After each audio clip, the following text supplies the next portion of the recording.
nel Brenta, il corpo del quindicenne scomparso a Padova non presentava segni di violenza. Il cellulare era stato trovato da un passante che l'aveva rubato. Indagini sull'ultimo inquietante messaggio del ragazzo.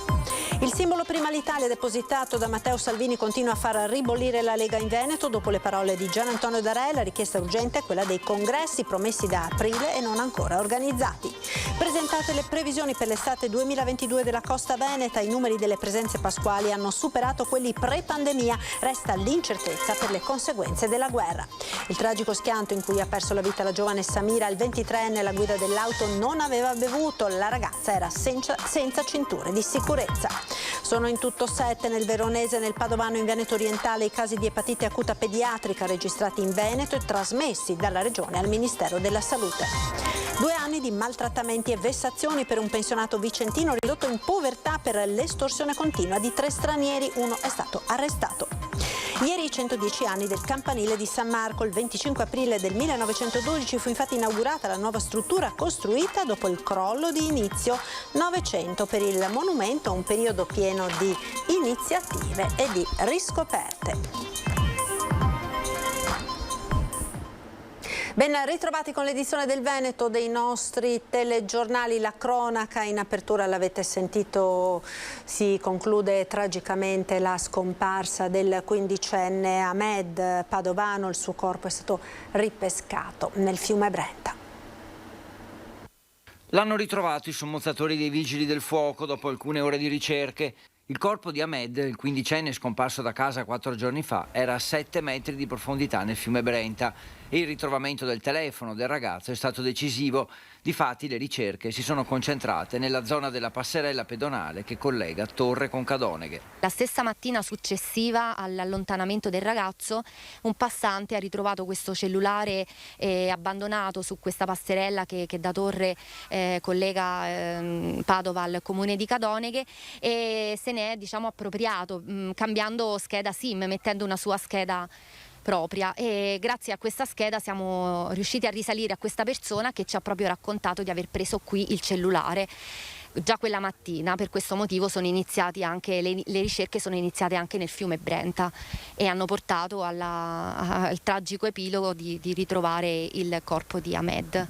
Per il momento gli inquirenti pensano a un gesto estremo del giovane, ma anche in questo caso il telefono potrebbe essere d'aiuto, analizzando i contenuti e chiarendo il giallo di messaggi e telefonate che potrebbero nascondere la verità. In questo momento possiamo escludere che abbia segni di violenza. Da un primo controllo che è stato fatto anche da parte del medico legale, Di certo verrà eseguita l'autopsia sul corpo di Ahmed, nella speranza di capire cosa possa essere accaduto nei momenti precedenti alla morte, quasi sicuramente arrivata per annegamento. l'autorità giudiziaria ha disposto l'autopsia e quindi arriveranno queste certezze sicuramente con l'autopsia. Tutte le piste sono aperte per il momento? Quasi tutte, perché escludendo verosimilmente questi segni di violenza si è più portati a pensare al gesto estremo deciso dal ragazzo. Tuttavia rimangono le perplessità sia dei familiari e degli amici. Ecco, semmai il giallo riguarda anche le amicizie, i gruppi che frequentava Ahmed. Aveva detto che si sentiva minacciato, che aveva delle situazioni da sistemare, ma con chi e perché? Al momento gli investigatori non hanno nulla di concreto su questo fronte, ma amici e familiari potrebbero conoscere particolari interessanti. Ed ecco quindi l'audio dell'ultimo messaggio mandato dal quindicenne alla fidanzatina. Io ora devo uscire. Ho delle questioni in sospeso con alcune persone. Più che altro penso che morirò. Penso di sì. Oppure se non muoio avrò delle ferite gravi e roba del genere, ma penso che morirò. La voce ferma. Le ultime parole di Ahmed Joudier registrate nel messaggio vocale inviato all'ex fidanzatina giovedì sera però non lasciano presagire nulla di buono. Che cosa deve risolvere il quindicenne ritrovato cadavere nel fiume Brenta? Perché teme di morire? L'enigma di questo messaggio è la chiave del giallo sulla morte del ragazzo nato a Padova da una famiglia di origine marocchina. Il suo cellulare è stato ritrovato casualmente da un passante proprio sulla passerella pedonale che attraversa il fiume Brenta e che collega il quartiere di Torre, dove Ahmed viveva con la famiglia, e Cadoneghe, dove invece abita la sua ex fidanzatina. Il passante lo ha raccolto pensando fosse stato perduto e poco dopo l'ha riacceso. Questo ha permesso alla polizia di localizzarlo e di far partire le ricerche in quel tratto di fiume. L'ultimo segnale del telefono era stato invece registrato giovedì in tarda serata, quando ha agganciato la cella di via Madonna del Rosario a Torre. Poi a mezzanotte si è spento fino a quando non ha riacceso il passante che lo ha ritrovato. Ahmed, studente dell'Istituto Tecnico Bernardi di Padova, non aveva mai avuto problemi. Mamma e sorella, ascoltati in questura per ore, stanno ricostruendo le ultime settimane del ragazzo. Gli inquirenti non escludono nessuna pista. La politica ora, il simbolo Prima l'Italia depositato da Matteo Salvini continua a far ribollire la Lega in Veneto dopo le parole domenica scorsa di Gian Antonio D'Arè. La richiesta urgente è quella di congressi promessi a partire da aprile ma non ancora organizzati. Fino a quando non si cancella questo alibi, che è quello di non far congressi, di non ascoltare i militanti, anche la scusante della pandemia poteva valere fino a un certo punto. Ha fatto congressi il Partito Democratico, il Movimento 5 Stelle, ha fatto congressi Forza Italia, hanno fatto congressi ormai tutti i partiti, l'unico che non li ha fatti è il nostro. Insomma, diamo la parola ai militanti, no? Di cosa si ha paura. Congressi subito e basta con l'alibi Covid. Non c'è crepa dal Veneto che non diventi scossa di terremoto nella Lega. Ultimo casus belli, il simbolo Prima l'Italia depositato da Matteo Salvini, una lista per le regionali in Sicilia che sembrerebbe voler unire Carroccio e Forza Italia in quell'esperimento di federazione di centrodestra tante volte auspicato dallo stesso Salvini e che la base leghista teme possa essere soltanto il prologo siciliano di un cambiamento generale. Per la Lega votata alla battaglia autonomista e alla bandiera di San Marco, quel simbolo sembra un pugno nell'occhio. Il primo a lanciare il sasso dal Veneto, dalla Marca in particolare, è stato domenica. Ai nostri microfoni un nome storico e già nel mirino di provvedimenti come Gian Antonio D'Arè, mai tenero con Salvini. Il simbolo Alberto Giussano per noi è fondamentale, è imprescindibile e su quel simbolo noi faremo chiaramente le barricate. Vedo dai giornali dei cambiamenti radicali, non li ho visti con congresso, non li ho visti con assemblee, non li ho visti con riunioni di partito, ma solo così buttate sulla stampa e questo mi addolora. Inevitabile dibattito, basta leggere i commenti sulla pagina Facebook dove lo stesso D'Arè posta il nostro servizio. Il trend sembra proprio quello, sempre più in basso, oppure tornare alla cara vecchia Lega Nord o un perentorio svegliatevi. Tra coloro che hanno messo un like all'intervento c'è anche un esponente di peso come il consigliere regionale padovano Fabrizio Boron, già molto critico con il commissario veneto Alberto Stefani per la scelta del candidato sindaco di Padova. Un Boron che ribadisce: i militanti hanno diritto di sapere cosa viene deciso. Se dovesse diventare un simbolo che va al di fuori dell'esperimento siciliano, che diventa quindi il cambio del simbolo del nostro movimento, io mi auguro che non sia una notizia giornalistica, ma sia tema di un congresso, no? Lo stesso commissario Stefani in queste ore è perentorio. Prima l'Italia riguarda soltanto la Sicilia, basta con le polemiche. E da Treviso anche Riccardo Barbisan cerca di gettare acqua sul fuoco, dicendosi tranquillo che la scelta non possa attecchire altrove. Gian Antonio D'Arè esprime il timore della base. Devo dire che non essendoci stati luoghi deputati alla scelta di un cambio così di passo così importante, possiamo anche tenere i toni bassi e prendere la cosa per quello che è un esperimento per le amministrazioni, per le amministrative siciliane. Ma c'è una parte consistente di Lega che teme di disperdere l'arma da sempre principale del partito, il territorio, e l'appello è di quelli molto forti. I militanti non possono essere solo merce di uso. Io mi auguro che il decide Roma non sia sempre quello che ci ha portato a questa situazione, ovvero di decidere il cambio di un simbolo, il decidere il cambio di una strategia, il decidere un percorso che qui in Veneto non sarebbe capito. I militanti non possono essere solo coloro che fanno la tessera ogni anno per far vedere che sia un numero, ma sono quelli che devono essere ascoltati. E sul simbolo Prima l'Italia in queste ore anche la presa di posizione di Roberto Marcato, assessore regionale. Mi dicono che Prima l'Italia sia un simbolo elettorale fatto per la campagna elettorale in Sicilia. Se è così, mi interessa relativamente, anzi non mi interessa per niente. Se invece, come qualcuno sostiene, dovesse essere un cambio di nome del partito, allora qui si pone un problema intanto tecnico, perché il nome del partito, che vuol dire cambiare la natura del partito, lo si decide in un congresso e non lo si decide al bar, evidentemente.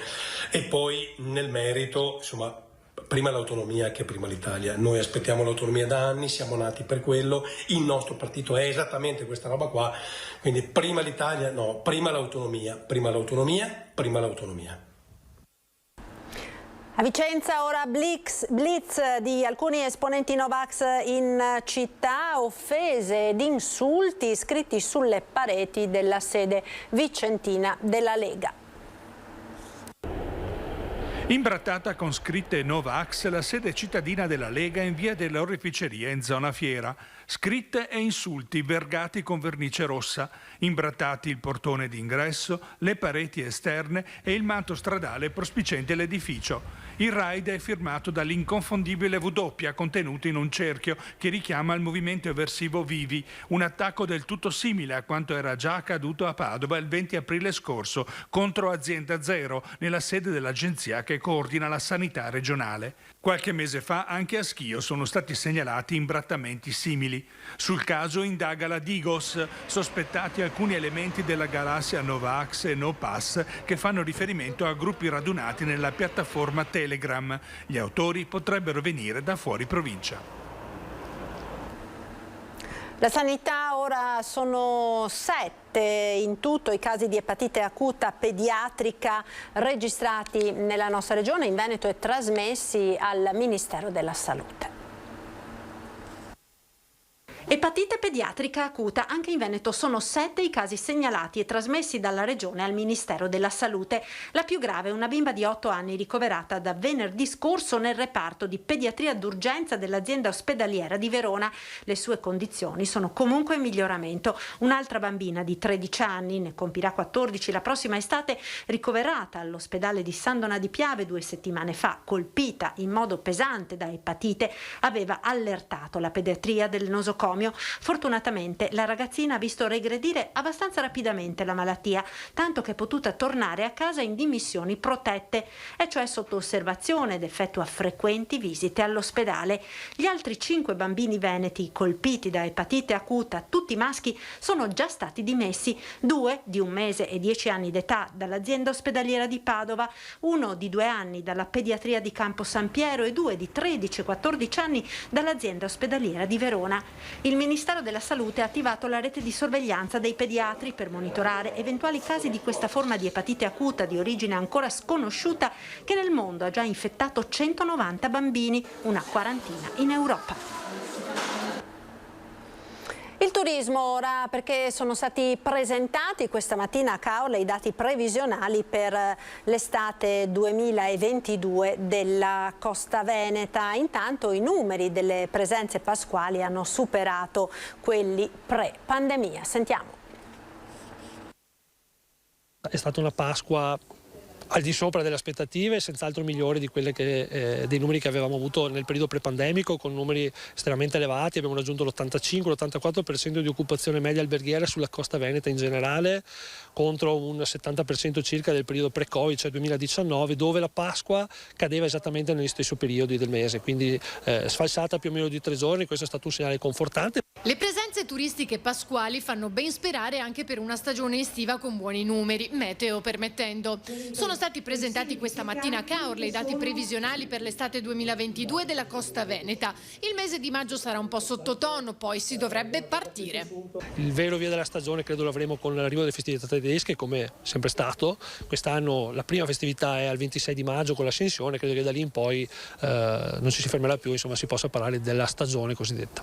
Per quanto riguarda la provenienza turistica, ad oggi, nonostante la situazione di incertezza data dal conflitto Russia-Ucraina, hanno prenotato, oltre che dall'Italia, da Germania, Austria e Svizzera.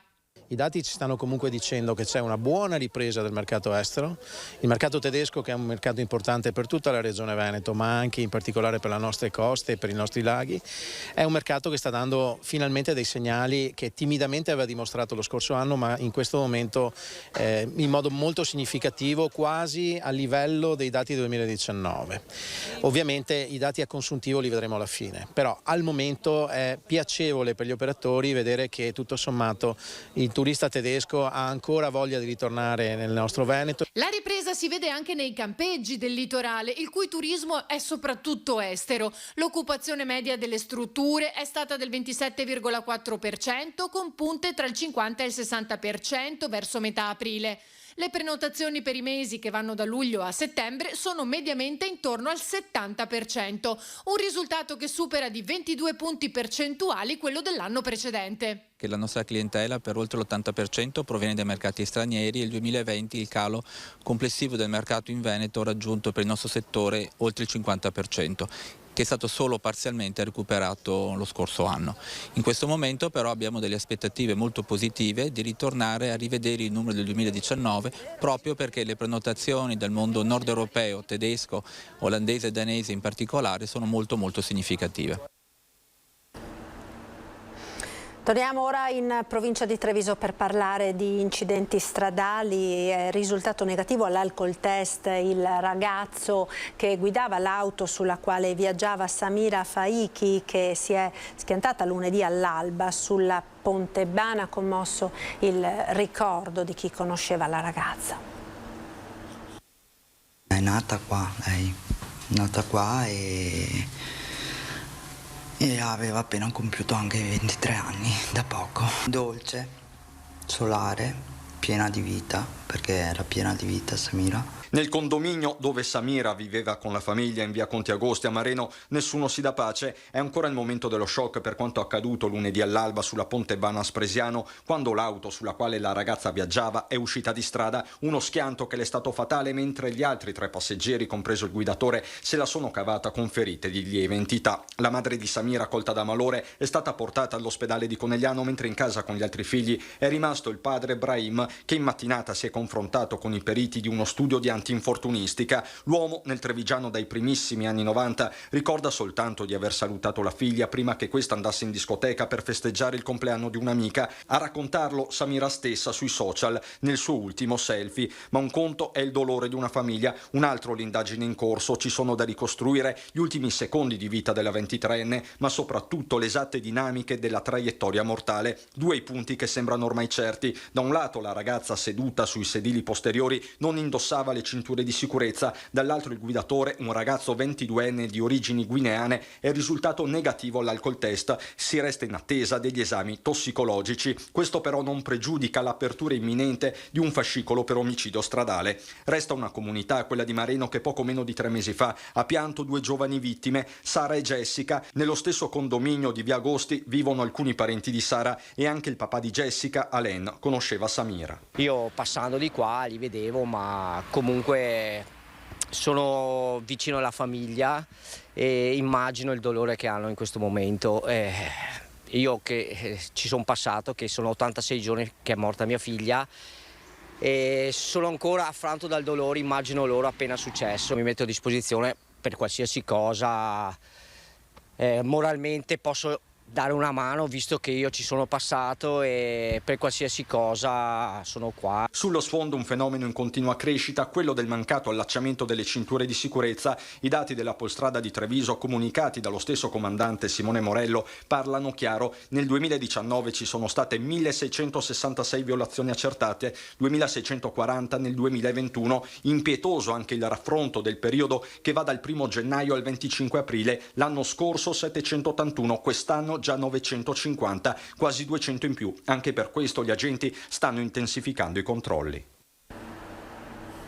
Linea alla regia, ora ci fermiamo per qualche istante di pubblicità. Restate con noi, subito dopo continueremo con la cronaca e la notizia di un'estorsione ai danni di un anziano nel Vicentino. A tra poco.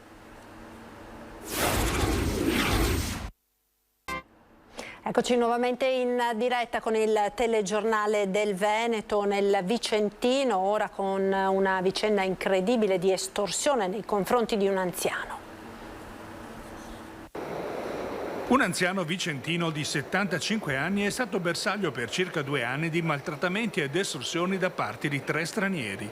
I carabinieri della sezione operativa e radiomobile del Nord di Vicenza hanno messo fine alle continue vessazioni nel fine settimana. I militari hanno arrestato un cittadino bengalese di 43 anni, domiciliato a Vicenza e irregolare, gravato da precedenti. Hanno inoltre dato esecuzione al divieto di avvicinamento all'anziano e il divieto di espatrio a 2 algerini di 52 e 25 anni, residenti in provincia, entrambi gravati da precedenti, solo il primo regolare in Italia. Entrambi sono stati denunciati per i medesimi reati. Dal dicembre 2020 avevano inflitto sofferenze fisiche e morali al pensionato, costringendolo a consegnare loro mensilmente somme di denaro non quantificate, tanto da ridurlo in uno stato di indigenza e povertà. Non solo, gli stranieri avevano costretto il 75enne a dare ospitalità ad altri cittadini extracomunitari. Il bengalese arrestato è stato condotto in carcere a disposizione dell'autorità giudiziaria. A Venezia ora, dove il campanile di San Marco festeggia il suo compleanno, il 25 aprile del 1912 fu infatti inaugurata la nuova struttura che era crollata a inizio del Novecento, un periodo quindi questo per uno dei monumenti più famosi di Venezia, di iniziative e scoperte della sua storia. Dal terrazzo della Basilica di San Marco, Monsignor Francesco Moraglia benedice il campanile più famoso di Venezia. Il 25 aprile, oltre alla festa del patrono della città, è anche il suo compleanno. Nel 1912, infatti, terminò ufficialmente la ricostruzione del campanile com'era e dov'era dopo il crollo che lo aveva distrutto completamente 10 anni prima. Monsignor Moraglia ha voluto ricordare le parole di Albino Luciani, futuro Papa Giovanni Paolo I, quando divenne patriarca di Venezia. Il giorno proprio dell'ingresso, tra le tante cose che ha detto, ha parlato del Paron, dicendo così galantuomo che quando decise di accasciarsi non fece alcun danno, neanche danneggiò e uccise un colombo. Attorno ai 110 anni del Baron de Casa, come chiamano a Venezia il campanile di San Marco, Vittorio Baroni ha creato un movimento che ha raccolto praticamente tutta la città di terra e di acqua attorno ad un'aneddotica sterminata, persino sull'unico bicchiere che nel 1902 sopravvisse al crollo. Il bicchiere del campanile di San Marco è stato trovato dopo il crollo ed era tra le macerie. E cosa è successo? Che un maestro vetraio di Murano, Vittorio Toso Borella, di cui abbiamo anche un discendente famoso che è Marco Toso Borella, che ha ereditato dal nonno queste capacità artistiche non indifferenti, ha ricreato il bicchiere, il calice del campanile, Coppa di Murano anche chiamata. Quel bicchiere oggi è rinato ed ha già trovato posto al Museo del Vetro di Murano, ma forse la scoperta più clamorosa rimane quella in un giardino di Dorsoduro del pezzo più grosso del vecchio campanile, che è ora oggetto di studi della Sovrintendenza e dell'Università di Venezia. Salvato all'epoca da Salvatore Arbib, un antenato di Jack Arbib, attuale presidente del Museo di Arte Ebraica Italiana di Gerusalemme. È stata una sorpresa anche per me, è stato emozionante e commovente allo stesso tempo, perché a questo punto si rivelava un pezzo di storia familiare. Ed è tutto per l'edizione del Veneto dei nostri TG, grazie per essere stati con noi. Come sempre ci salutiamo dando uno sguardo alle previsioni del tempo. Arrivederci, il meteo.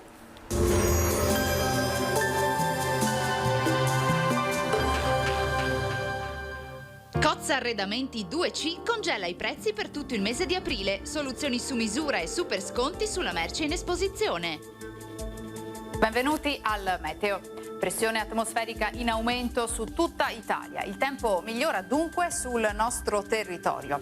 Vediamo il dettaglio di mercoledì 27 aprile.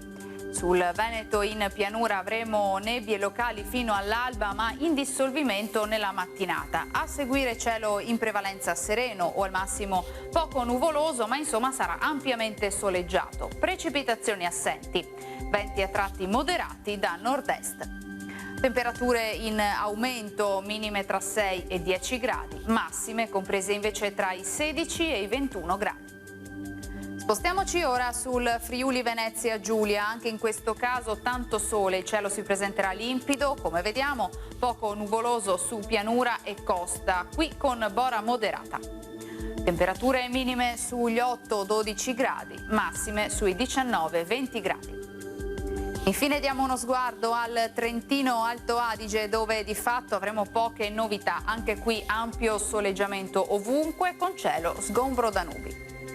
Temperature minime intorno agli 8 gradi, massime sui 21 all'incirca. Dal meteo di Antenna 3 per ora è tutto, grazie per l'attenzione, arrivederci.